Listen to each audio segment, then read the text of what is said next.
कांग्रेस के रुकन पार्लियामेंट राहुल गांधी की भारत जोड़ो यात्रा को आज के लिए अवंतीपुरा में रोक दिया गया है। यात्रा में शामिल तमाम यात्री पंथा चौक में डेरे डाले हुए हैं और यहीं से यात्रा कल दोबारा शुरू होगी। इस मौके पर जयराम रमेश ने प्रेस कॉन्फ्रेंस करते हुए कश्मीरी जुबान में भारत जोड़ो यात्रा का थीम सॉन्ग जारी किया।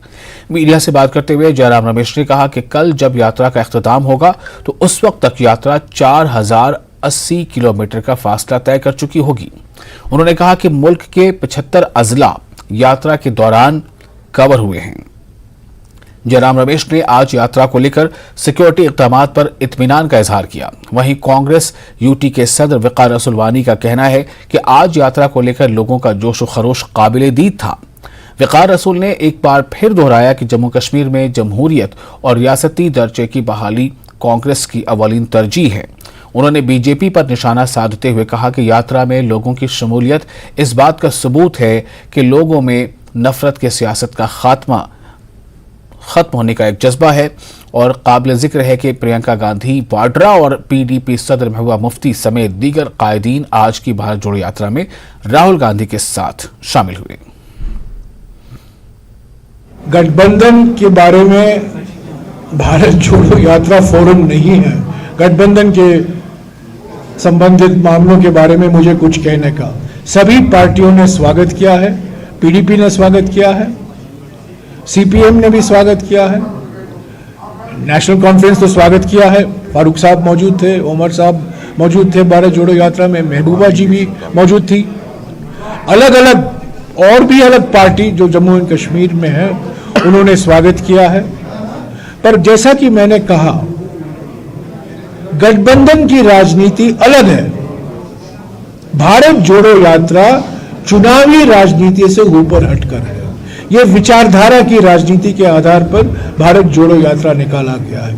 जो पार्टियां हमारा स्वागत कर रही हैं भारत जोड़ो यात्रा का, चुनावी मामले में और कोई रवैया अपना सकती है, मैं नहीं बोल सकता हूं उसके बारे में।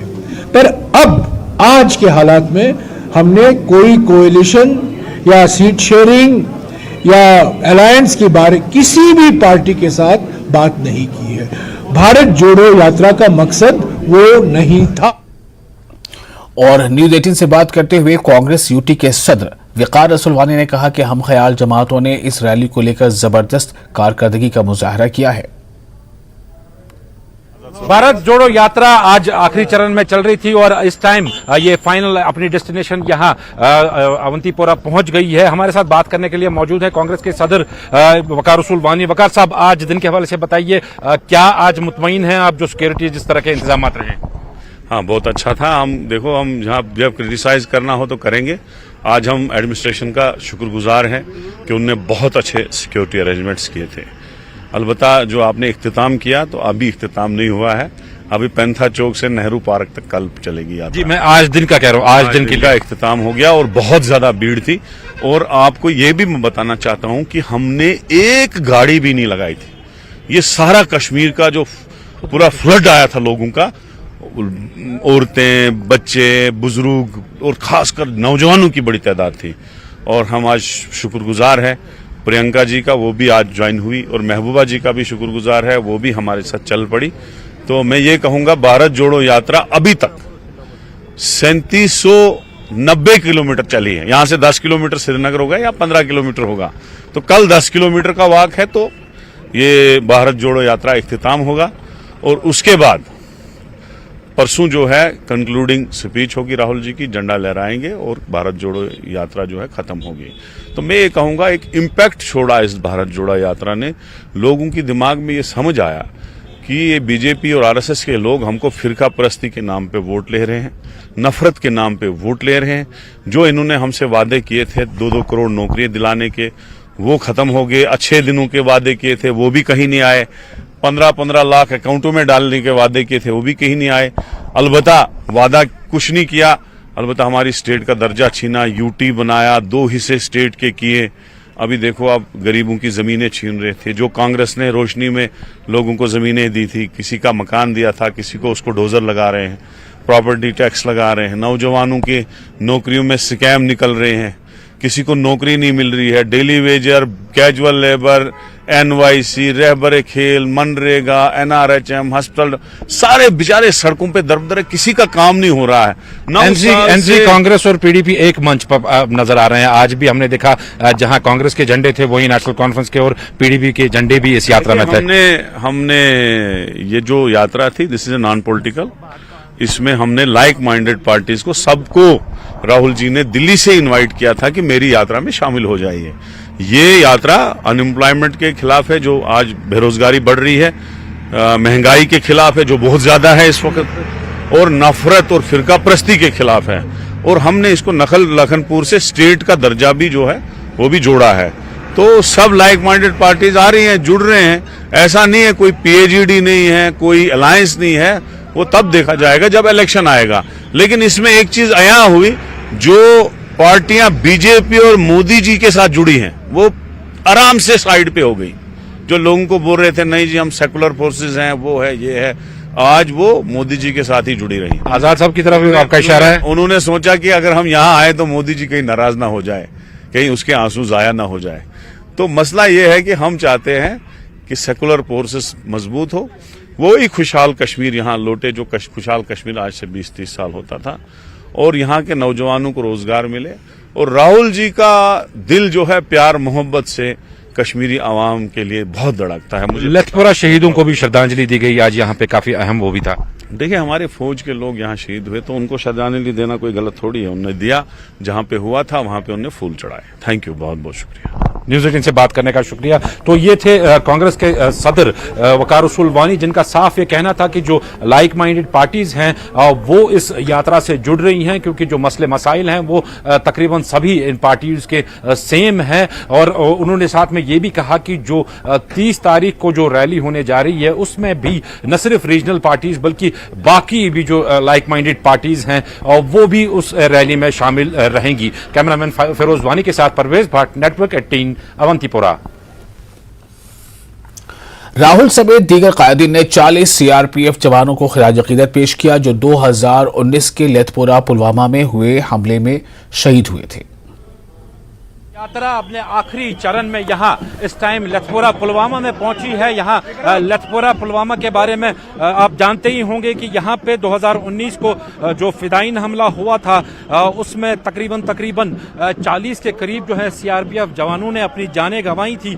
यहाँ इस टाइम यात्रा रोक दी गई है और जो राहुल गांधी हैं वो यहाँ पे श्रद्धांजलि दे रहे हैं उन जवानों को जिन्होंने शहादत प्राप्त की थी। यहाँ पे यही वो जगह है, यहाँ पे आप लोगों को भी देख सकते हैं, लोग घरों से बाहर निकले हुए हैं और ये सुबह से ही जो है राहुल गांधी का इंतजार कर रहे थे। यहाँ पे आपको बता दूं साथ में कि आज पूरे 4 साल हो गए हैं उस फिदाइन हमले को।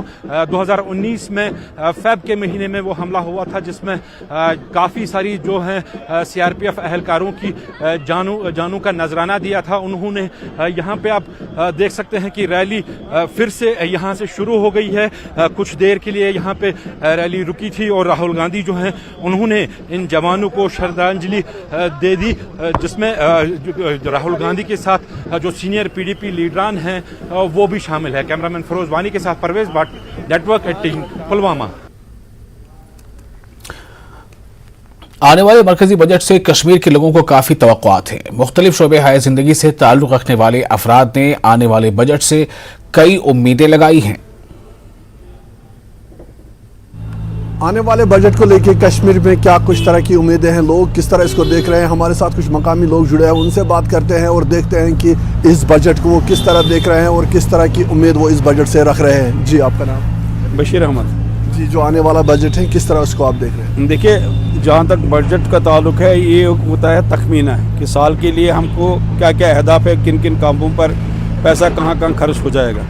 लेकिन जहाँ जो हमारे मूल जो मुद्दे हैं हमारे, जो इस वक्त जो बड़ा कंसर्न है वो बेरोज़गारी का है। हमारे इस वक्त नौजवान बेशुमार, आप तो तादाद से भी ज़्यादा बाहर हो गए, जो बेकार ग्रेजुएट हैं, पोस्ट ग्रेजुएट हैं, PhD स्कॉलर्स हैं जो घरों में बैठे हुए हैं। तो एक तो ये है, दूसरा तो इसके बारे में हमें कोई ख्याल कि इस साल मुझे लगता है कुछ जॉब के लिए कुछ रखा होगा इन्होंने मुझे लगता है कि इनके बारे में अगर अभी इन्होंने सोचा होगा तो फर्स्ट जो प्रेफरेंस होनी चाहिए वो जॉब के बारे में होनी चाहिए। सबसे बड़ी बात यह है कि बेरोज़गारी का मसला है वादी कश्मीर में।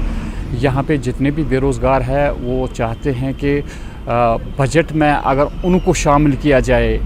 बड़ी मुश्किलात का सामना है यहाँ उन लोगों को जो अभी तक मुस्तकिल नहीं हुए हैं। अगर उनको इस बजट में शामिल किया जाए, उनकी तनख्वाहों को या जितने भी यहाँ पे बेरोज़गार है उनके लिए कोई ऐसी बजट तैयार की जाए ताकि जो मुश्किलात है वादी कश्मीर के उनका अजाला हो जाए। जब ये बजट पेश होने जाएगा तो अब सब लोगों को हमें बहुत उम्मीद है कि जो भी ये मतलब इसके डिसीजंस, इसकी पॉलिसीज़ बनाएंगे तो बस लोगों को ध्यान में लेके सब कुछ करेंगे। अभी देखो कितनी बेरोज़गारी है, गवर्नमेंट को इसको ध्यान में रखकर लोगों के लिए फ़ैसला लेना पड़ेगा। रोज़मर्रा की चीज़ें आइंदा सिर्फ चढ़ते रहते हैं, रेट चढ़ते रहते हैं। हम लाते हैं, आज लाया 200 में, कल 300 दे दो भाई, ये क्या हो रहा है? कम से कम कुछ गरीब को फ़ायदा होना चाहिए। ये दुकानदारों को काम नहीं है कुछ, ऊपर से रोज़मर्रा की चीज़ में चढ़ता रहता है दिन ब दिन। हम यही उम्मीद रखते हैं कि हमारे साथ कुछ नरमी होनी चाहिए। यहाँ मौसमी सरमा आता है, 4 महीने हम बैठे रहते हैं। गवर्नमेंट को चाहिए कि वो कुछ पैकेज इनके लिए रखे। तो हमारी ट्रेडर्स फेडरेशन की तरफ से जो हमारी ट्रेडर्स फेडरेशन है, हम यहाँ 3-4 महीने में बहुत सफ़र कर रहे हैं। दुकानदारी खासकर जो तिजारत तबका है बहुत सारे सफ़र कर रहे हैं। हम नीचे तबकी मिडिल क्लास जो लोग हैं उनको इन 3 महीनों में बहुत सारी प्रॉब्लमें होती हैं। इसलिए हम चाहते हैं कि आने वाले बजट हमारे लिए अच्छी उम्मीदें लेके आए। जिस तरह से आपने देखा कि यहाँ के लोग भी यही उम्मीद कर रहे हैं कि जो आने वाला बजट है उसमें लोगों को जो है वो राहत मिले, ये पीपल ओरिएंटेड हो और साथ ही साथ जो यहाँ पे बेरोज़गारी का मसला है उसको भी देखा जाए, तमाम लोगों को इस बजट में शामिल किया जाए। ये बजट जो है वो लोगों के हित में हो और इसमें ज़्यादा से ज़्यादा जो है वो लोगों को राहत हो। शुएब शमीम के साथ रईस मागरे, नेटवर्क 18 श्रीनगर। और फिलहाल एक छोटा सा ब्रेक लेते हैं, जल्द हाजिर होंगे।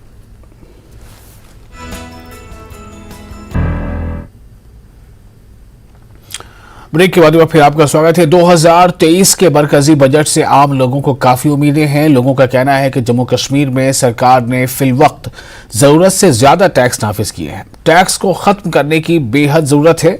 अवाम ने जीएसटी और इनकम टैक्स स्लैब्स में भी आम आदमी को राहत दी जानी चाहिए। ऐसा कहा है। अवाम ने प्राइवेटाइजेशन और इंडस्ट्रीज पर भी सरकार को ध्यान देने की जरूरत है। इस वक्त हम जनूबी कश्मीर का दिल कहलाए जाने वाले लाल चौक अनंतनाग में है और आम आदमी से बजट 2023 से क्या तवक्का जुड़ी है तो उस सब पर बात करेंगे। हमारे साथ कुछ मकामी लोग भी यहाँ पर जुड़े हुए हैं। आप बताइए क्या इस वक्त सूरत हाल है और आम बजट से क्या तवक्का है? देखिए, यहाँ तक जो इकोनॉमिक डिस्पैरिटी है उस इकोनॉमिक डिस्पैरिटी को कैसे ख़त्म किया जाए, हाँ ये मुमकिन नहीं है कि एक झलक में उसको ख़त्म किया जाता, लेकिन अगर आप इसकी तरफ, चाहे ये सरकार है या पिछली वाली सरकार, तो उन्होंने इसकी तरफ ध्यान नहीं दिया और इसकी तरफ ध्यान देना चाहिए। आम लोगों का जो इस बजट के साथ तवक्का ये है कि कम से कम वो बजट जीएसटी जिसने पूरे दुनिया के गरीबों को कंबर बैठाएगी वो कम होना चाहिए या खत्म होना चाहिए, या टैक्सेस की जितनी शरह बढ़ रही है वो उस पर कम हो। इसी तरह बहुत सारी चीजें हैं। आप देखिए, लोन भी हो, अगर लोन आसान तरीकों से दिया जाए जिसपे बेरोजगार लोग काम करें तो उनका भी रोजगार चलेगा। तो छोटे लोगों की छोटे बातें या मिडिल क्लास की जो नजरें हैं तो वो रोजमर्रा की जिंदगी के साथ है। उनको इस चीज से कोई गर्ज नहीं है कि बैनुल अक़वामी सतह पे किस तरह का बिजनेस हो। और सरकार का यही तरीका होता है कि वो एक साहिबान होता है आवाम का। सरकारें ये नहीं होती कि वो डंडा लेके हमें खड़े हों। सरकार का ये तरीका होता है कि किस तरह उसकी आवाम को ज्यादा से ज्यादा सहूलियत मिले। पिछले 4 साल से यहाँ की जो इंडस्ट्री है वो पूरी ठप हो चुकी है। यहाँ के जो दुकानदार हैं उनके पास भी काम नहीं है। जब इंडस्ट्रियाँ चलेगी तब तो ये दुकानदारी भी चलेगी, तब तो ये मार्केट चलेगा। हमारी यही रिक्वेस्ट रहेगी गवर्नमेंट से, जो बजट है वो ऐसा होना चाहिए जिससे यहाँ के लोगों को फायदा मिल जाए। अगर हम कश्मीर की बात करेंगे, या हॉर्टिकल्चर का जो सेक्टर है ज्यादा टैक्स दे रहे हैं या कश्मीर के लोग ज्यादा टैक्स दे रहे हैं, तो यही रिक्वेस्ट रहेगी कि मतलब अगर जो बजट की बात करें तो बजट ऐसा होना चाहिए जिससे आम लोगों को फायदा मिल जाए। तो नाज़रीन, आप देख सकते हैं कि जिस तरह से ये आम लोगों से हमारी बात हुई तो क्या तवक्कात है जो 2023 का बजट है, तो ये चाहते हैं कि आम आदमी को उसमें जो है राहत मिलनी चाहिए। जिस तरह से टैक्स स्लैब्स की बात करेंगे, जो टैक्स स्लैब जो 18% सरकार ने आयद की है, तो उसमें भी ये चाहते हैं कि कमी आ जाए उन टैक्स स्लैब्स में भी, चाहे जीएसटी की बात करेंगे या फिर जो सैलरीड क्लास जो लोग हैं उनके टैक्स की बात करेंगे, तो इन लोगों को काफी तवक्कात है जो 2023 का बजट पेश होने वाला है उस हवाले से। न्यूज़ 18 के लिए लालचौक अनंतनाग से मुदस्सिर कादरी। और इस वक्त उधमपुर से बड़ी खबर आ रही है। खबर के मुताबिक मुसाफिरों से भरी बस हादसे का शिकार हो गई है। जी हां, उधमपुर से बड़ी खबर, मुसाफिरों से भरी बस हादसे का शिकार हो गई है। जम्मू श्रीनगर नेशनल हाईवे पर बस पलट गई है। ये खबर बन रही है कि जम्मू श्रीनगर नेशनल हाईवे पर बस के पलट जाने की ये खबर है। आप तस्वीरें देख रहे हैं। हादसे में कई मुसाफिर जख्मी हुए हैं। जिला अस्पताल में जख्मियों को भर्ती कराया गया है। जम्मू से उधमपुर जा रही थी ये बस। ये तस्वीरें इस वक्त आप देख रहे हैं। ये सीधी तस्वीर आपको बताया कि ये तस्वीर सबसे पहले आप अपने channel news 18 JNK Jammu Kashmir Ladakh Himachal पर आप देख रहे हैं। और ये सड़क हादसे की खबर है उधमपुर से। उधमपुर में जो एक सड़क हादसा पेश आया है और इस हादसे में एक मुसाफिर बस जो है वो हादसे का शिकार हुई है। मुसाफिरों से भरी बस जो है वो दुर्घटनाग्रस्त हो गई है। जम्मू श्रीनगर नेशनल हाईवे पर ये दुर्घटना हुई है और इस दुर्घटना में, इस हादसे में कई मुसाफिर जो हैं वो जख्मी हुए हैं, ऐसी खबर है। और जो भी जख्मी मुसाफिर हैं उन्हें इलाज के लिए जख्मियों को भर्ती किया गया है जम्मू से अस्पताल में। इनको बताया कि ज़िला अस्पताल में ये तमाम जो जख्मी हैं इन्हें ज़िला अस्पताल में भर्ती कराया गया है। जम्मू से उधमपुर की तरफ ये बस जा रही थी।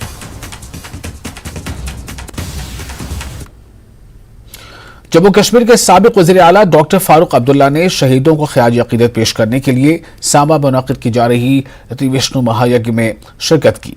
मीडिया से बात करते हुए फारूक अब्दुल्ला ने कहा कि संत बाल योगेश्वर जी बहुत अच्छा काम कर रहे हैं और कहा कि आज हम सिर्फ शहीदों की वजह से जिंदा और सलामत हैं।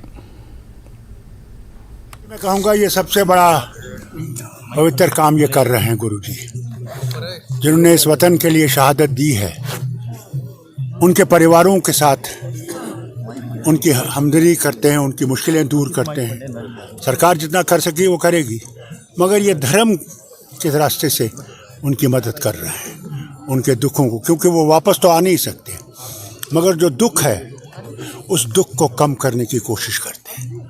और ये तो एक बहुत महान काम कर रहे हैं। और जब मैंने सुना तो मैंने कहा मैं इनके दर्शन करूंगा कि ये वो काम कर रहे हैं जो ज़बरदस्त ज़रूरत है। और इसमें एक बहुत बड़ी चीज़ ये है, ये नहीं देखते हैं कि आपका धर्म क्या है, कि आप किस प्रांत से हैं, आप क्या खाते हैं, क्या करते हैं, ये नहीं देखते। ये देखते हैं कि ये शहीद है इसने वतन के लिए, कि आज अगर हम खड़े हैं, जिंदा हैं, ये उन्हीं शहीदों की मेहरबानी से जिन्होंने जान दी है, जो वो काम कर रहे हैं। ज़बान, अदब और लोक रिवायतों पर 3 रोज़ा बैनुल-अक़वामी कॉन्फ्रेंस आज यहाँ जम्मू में शुरू हुई। इस कॉन्फ्रेंस का इनेकाद जम्मू के क्लस्टर यूनिवर्सिटी के शोबे लिसानियात, स्कूल ऑफ ह्यूमैनिटीज़ और लिबरल आर्ट्स से किया है। कॉन्फ्रेंस में मुल्क की मुख्तलिफ यूनिवर्सिटियों के लिसानियात के सरबराहान शिरकत कर रहे हैं। क्लस्टर यूनिवर्सिटी जम्मू शोबे उर्दू के सरबराह प्रोफेसर शाहनवाज कादरी ने कहा कि बोली जाने वाली मुख्तलिफ ज़बानों और मखसूस ज़बान से मुतालिक लोक दास्तानों पर रोशनी डालकर नौजवान नस्ल को ऐसे मज़ामीन से रोशनास कराने के मकसद से ये कॉन्फ्रेंस मुनक़िद की गई है। कॉन्फ्रेंस को अच्छा रिस्पॉन्स मिला है और जम्मू के मुख्तलिफ कॉलेजों के तलबा और स्कॉलर्स का एक अच्छी खासी इनकी तादाद इसमें शामिल है।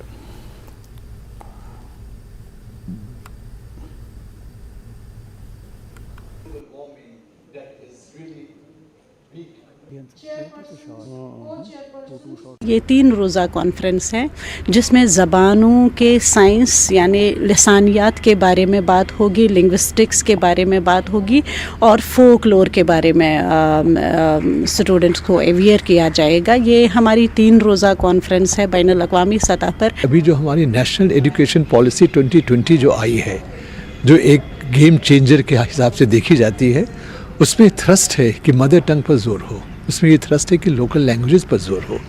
तो इन लैंग्वेजेस का जो डॉक्यूमेंटेशन होता है, अगर एक अच्छी यूनिवर्सिटी, एक अच्छा डिपार्टमेंट इस पहलू को लेकर आगे बढ़ता है तो जाहिर है इसका इफेक्ट बहुत जगह होगा और इससे सेमिनार का एक विजिबल इम्पैक्ट और लोगों को मिलेगा। पूरे भारत में और जम्मू और कश्मीर में भी, विशेषतः जम्मू और कश्मीर में भाषा बहुत ही इम्पॉर्टेंट रोल प्ले करती है। हमारे पूरा देश जो है वो भाषा के ऊपर बना हुआ है, जितने स्टेट्स हैं भाषा के ऊपर हैं। और दूसरी बात है, अगर हम दूसरे लेवल पर देखें, बहुत सारी ऐसी बोलियां हैं जो कि हमें मेन बोलियां तो पता होती हैं किसी स्टेट की, डोगरी पता है, कश्मीरी पता है, पर ऐसी बहुत सारी छोटी छोटी बोलियां हैं जो कि लोगों के आइडेंटिटी के साथ, पहचान के साथ जुड़ी हैं, उनके कल्चर के साथ जुड़ी हैं। और उन बोलियों में बहुत सारा लिटरेचर है, वही फोकलोर है, वही साहित्य है, उसमें बहुत सारी नॉलेज है, कल्चर है, मेडिसिन की नॉलेज है। तो अगर इस तरह की बातें हम करते हैं जैसे कि इस कॉन्फ्रेंस में की जा रही है, तो इन सबको बचाने में हमें सहायता मिलेगी। ऐसी तकरीबात का इनेकाद ऑलमोस्ट हर यूनिवर्सिटी में होना चाहिए, क्योंकि अगर हम ऐसी तकरीबात करते हैं इससे हमें कम से कम ये तो पता चल जाता है कि किस इलाके में कितनी भाषाएं, कितनी लैंग्वेजेस ऐसी है, कितनी ज़बानें ऐसी है जो अब ख़त्म हो रही हैं। बहुत सारी लैंग्वेजेस ऐसी है जो बोली तो जाती थी पर अब नहीं बोली जाती हैं। तो अगर हम ऐसे प्रोग्राम्स करें, कम से कम हमें ये तो पहला ये समझ में आ जाएगा कि हम उन लैंग्वेज को कैसे बचाएं, पहला वो। दूसरा, हर एक ज़बान में अपना एक इल्म होता है, नॉलेज होती है, और वो जो इल्म है, वो जो नॉलेज है, वो हम सारा रिकवर कर सकते हैं ऐसे प्रोग्राम। और इसके साथ ही इस बुलेटिन में फ़िलहाल इतना ही, लेकिन एक खबर आपको जाते हैं तो और दे दें। कश्मीर में कैंसर के केसेस में तेज़ी से इजाफा देखा जा रहा है। कैंसर के मामलों में इजाफे को देखकर माहिरीन और आवाम में तशवीश पाई जा रही है। और फेफड़ों की कैंसर का ज़्यादा शिकार मर्द हो रहे हैं, जबकि ख़वातीन ब्रेस्ट कैंसर का तेज़ी से शिकार हो रही हैं। ये मोहलिक बीमारी बुजुर्ग अफराद, गैर मुनासिब तर्ज ज़िंदगी इख्तियार करने वालों और तंबाकू अशिया का इस्तेमाल करने वालों, गैर सेहत बख्श खुराक का इस्तेमाल करने वालों और फ़िज़ाई आलूदगी से हो रही है। डायरेक्टर हेल्थ सर्विसेज कश्मीर ने बताया कि हुकूमत वादी में केसेस के बढ़ते हुए वाक़यात को रोकने के लिए एहतियाती तदाबीर पर तवज्जो मरकूज कर रही है। तमाम किस्म के केसेस का बर वक्त इलाज करके इसे रोका जा सकता है, इसलिए जल्द बीमारी का पता लगाना ज़रूरी है। इन्होंने बीमारी की शिकायत पर जल्द डॉक्टर से रुजू होने पर जोर दिया है। देखिए, जो कैंसर की इंसिडेंस ज़्यादा हो रही है, प्रेवलेंस ज़्यादा हो रही है, इसका रीज़न आजकल जो पोल्यूशन है, जो स्मोकिंग ज़्यादा हो रही है और जो भी अडल्ट्रेटेड फूड्स खा रहे हैं, तो ये उसी का नतीजा है। अगर देखा जाए कि स्मोकिंग से हर कोई कैंसर होता है। सिगरेट स्मोकिंग, जैसे कि हमारे जो टबैको कंट्रोल प्रोग्राम आप भी अटेंड करते रहते हो, हम लोगों को बोलते रहते हैं, हमने हर एक डिस्ट्रिक्ट्स में नोडल ऑफिसर्स रखे हैं। इसके लिए एक अलग ही प्रोग्राम है। गवर्नमेंट ऑफ इंडिया ने एक अलग ही प्रोग्राम रखा है, tobacco control program. Why? What is the reason? The reason behind this is that कि जो ये कैंसर्स है, the number 1 cause is cigarette smoking. इसके बगैर भी हमारी टीम जाती है सर्वाइकल कैंसर्स के लिए। सर्वाइकल कैंसर भी एक इम्पॉर्टेंट कैंसर है जिसको हम प्रिवेंट कर सकते हैं। उसके लिए पैप स्मीयर करना चाहिए, हमारे जो कैंप्स लगने चाहिए वहाँ आना चाहिए। और after 30, after 40 it is advisable for these gastrointestinal की एक एंडोस्कोपी भी करी जाए, अपना एग्जामिनेशन कराया जाए।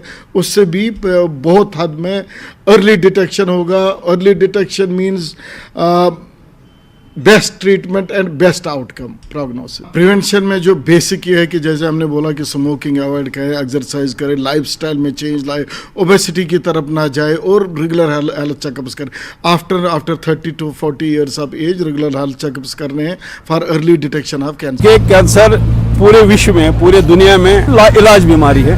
तो गवर्नमेंट क्या साइंटिफिक दुनिया इस वक्त इसी में जुड़ी हुई है कि इसको कैसे हम कंट्रोल करें। अब इसके जो बढ़ने के वसाइल हैं, अगर अर्ली स्टेजेस में पता चल जाएगा तो किसी हद तक इसमें क्योरिटी है, किसी हद तक इसमें दबाया जाता है। लेकिन इसमें जो हेल्थ केयर है हमारा यहाँ, खासकर हमारे J&K का, यहाँ मुझे लगता है हेल्थ केयर के बारे में लोगों को अवेयरनेस नहीं है। गवर्नमेंट को ये हक बनता है कि वो लोगों को अवेयर करे कि आप अपने सेहत का ख्याल रखें।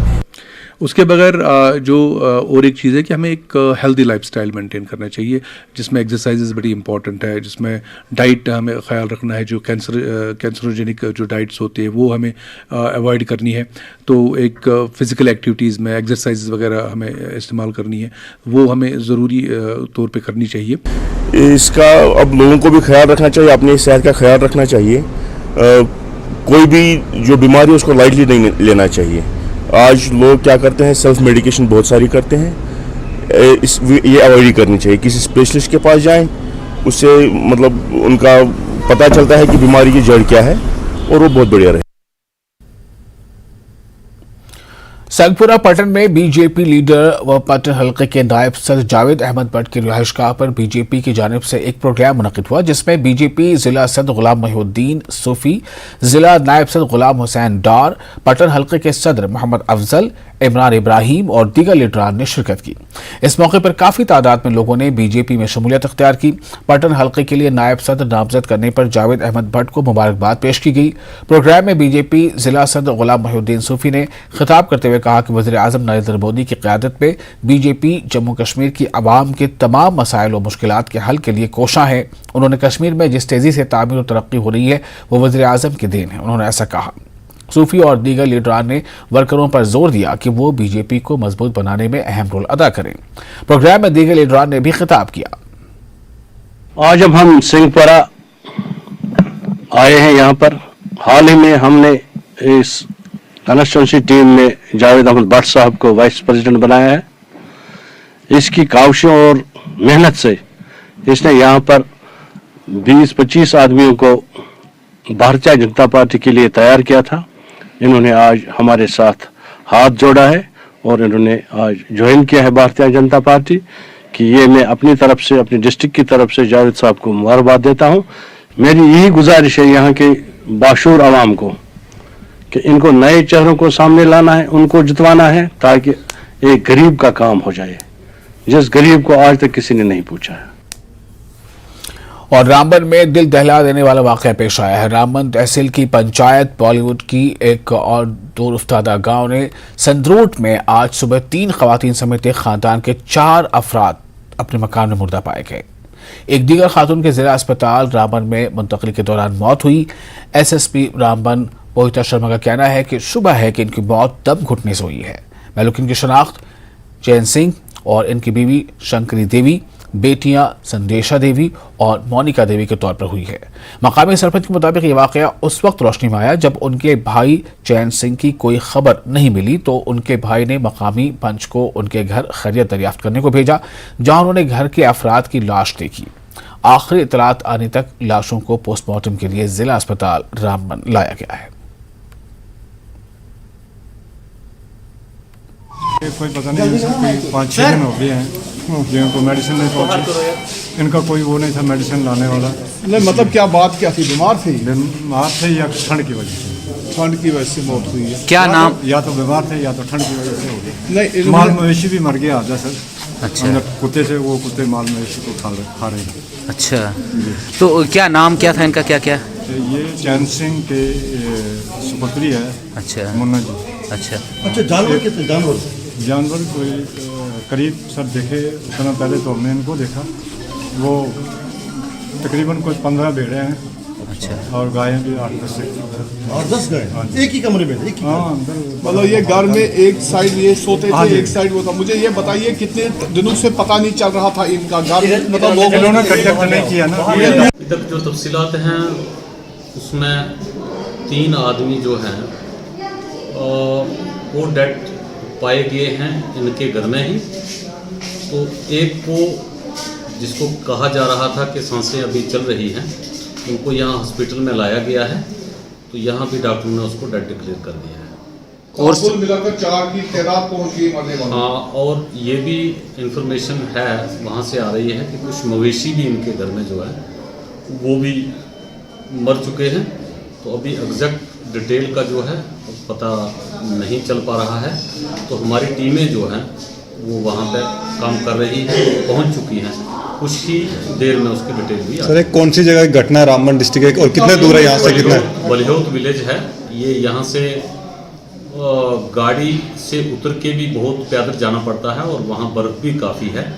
तो बड़ी मुश्किल से हमारी टीमें जो QRT है, पुलिस है, रेवेन्यू है, ये टीमें वहाँ पहुँच चुकी हैं। तो अभी हम एनिमल हस्बेंड्री और शीप हस्बेंड्री की टीमें भी यहाँ से डिस्पैच कर रहे हैं, क्योंकि मवेशियों का भी वहाँ जो है मरने का सुना गया है, तो इसलिए वो टीमें भी वहाँ जल्द ही पहुँच जाएंगी। और इसके साथ ही इस बुलेटिन में फिलहाल इतना ही, लेकिन जम्मू कश्मीर, लद्दाख, हिमाचल की तमाम बड़ी खबरों के लिए आप बने रहे न्यूज़ 18 जम्मू कश्मीर, लद्दाख, हिमाचल के साथ।